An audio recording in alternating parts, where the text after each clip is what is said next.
അഹമ്മദ് ഖാൻ, അപ്പോൾ നമ്മുടെ മാതൃഭൂമിയുടെ നേതൃത്വത്തിൽ ഒരു ടൂറിസം കോൺക്ലേവ് നടക്കുകയാണല്ലോ.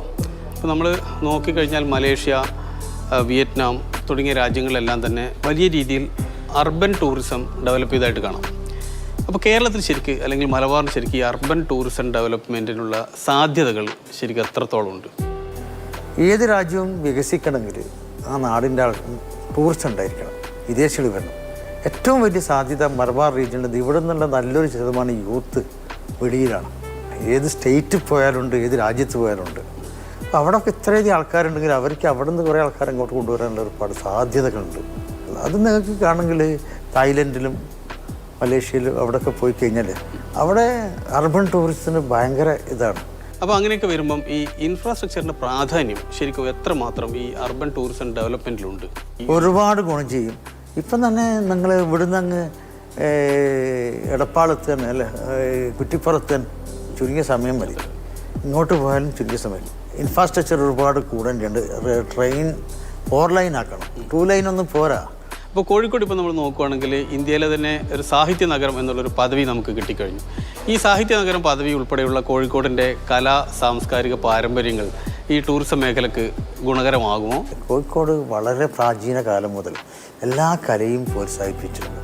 എല്ലാ തമാശകളും ഉൾക്കൊണ്ടവരാണ്. സാഹിത്യവും സംഗീതവും ഒക്കെ സന്തോഷത്തിൻ്റെ ഭാഗങ്ങളാണ്. ഹാപ്പിനെസ്സാണ് ടൂറിസത്തിൽ വേണ്ടത്. അത് തന്നെ മതി. ശരിക്കും നോക്കിക്കഴിഞ്ഞാൽ കോഴിക്കോട് എന്ന് പറയുമ്പോൾ ആൾക്കാർ ആദ്യം ആഗ്രഹിക്കുന്ന ഒരു കാര്യം കോഴിക്കോട് ഭക്ഷണം കഴിക്കുക എന്നുള്ളതായിരിക്കും. ഇന്നലൊക്കെ വന്നിട്ട് നമ്മൾ ദൂരം നിന്ന് വന്ന ആൾക്കാർക്ക് ഇവിടുത്തെ റെസ്റ്റോറൻറ്റുകളിൽ പോയിട്ട് മനസ്സ് മതിയാകുന്നില്ല. പക്ഷെ അതിലും എനിക്ക് പറയാനുള്ളത് റെസ്റ്റോറൻറ്റുകളും ക്വാളിറ്റി ഫുഡ് ആക്കാൻ വേണ്ടി കോർപ്പറേഷനും ബാക്കി എല്ലാവരും ശ്രദ്ധിക്കണം.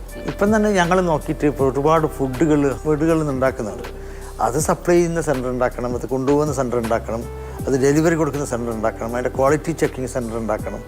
കുറച്ചും കൂടി ഒരു ഓർഗനൈസ് സിസ്റ്റം, പ്രൊഫഷണൽ സിസ്റ്റം നമ്മൾ ഡെവലപ്പ് ചെയ്യണം. കോഴിക്കോട് എത്തിയ ഏതൊരാളും ആദ്യം കാണാൻ ആഗ്രഹിക്കുന്ന സ്ഥലം ഒരുപക്ഷെ മിഠായി തെരുവായിരിക്കും, മാനാഞ്ചിറ ആയിരിക്കും, കനോലി കനാലായിരിക്കും, അതോടൊപ്പം തന്നെ ഈ പറയുന്ന സരോവരം പാർക്കൊക്കെ ആയിരിക്കും. ഈ സ്ഥലങ്ങളെല്ലാം തന്നെ നമ്മൾ ഒന്നും കൂടി വികസിപ്പിക്കേണ്ടതില്ലേ സത്യത്തിൽ നോക്കിക്കഴിഞ്ഞാൽ? ടൂറിസത്തിന് ഏറ്റവും വലിയൊരു സാധ്യതയുള്ളൊരു സെൻട്രൽ പാർക്കാണ്. അമേരിക്കയിലെ ന്യൂയോർക്കിൽ ഏറ്റവും വലിയ ടൂറിസം വരുന്ന സ്ഥലമാണ്. കോഴിക്കോട് ഏറ്റവും വലിയ 400 ഏക്കറുള്ള ഒരു സെൻട്രൽ പാർക്കുണ്ട്, സരോവരം. അതിന് പ്രകൃതിയോട് ഇണങ്ങിക്കൊണ്ടുള്ള വികസനങ്ങൾ ഉണ്ടാവുക, ഒരു 3-4 5 സ്റ്റാർ ഹോട്ടൽ ഉണ്ടാവുക, ഒരു ബിസിനസ് സെൻറ്റർ ഉണ്ടാവുക. ഈ കോൺക്ലേവിൻ്റെ ഒരു പ്രതീക്ഷ എന്താണ് അഹമ്മദ്? ഇങ്ങനെ എല്ലാവരും അടുക്ക് സംസാരിക്കുക, പ്രോത്സാഹിപ്പിക്കുകയോ ചെയ്താൽ ഏതെങ്കിലും കുറച്ച് ആൾക്കാർക്ക് ക്ലിക്കാവും ഐഡിയ, അവരിലേക്ക് ഇറങ്ങും. അങ്ങനെ ഒരു ക്ലിക്ക് ആയിക്കഴിഞ്ഞാൽ ഏറ്റവും നല്ലതാണ്.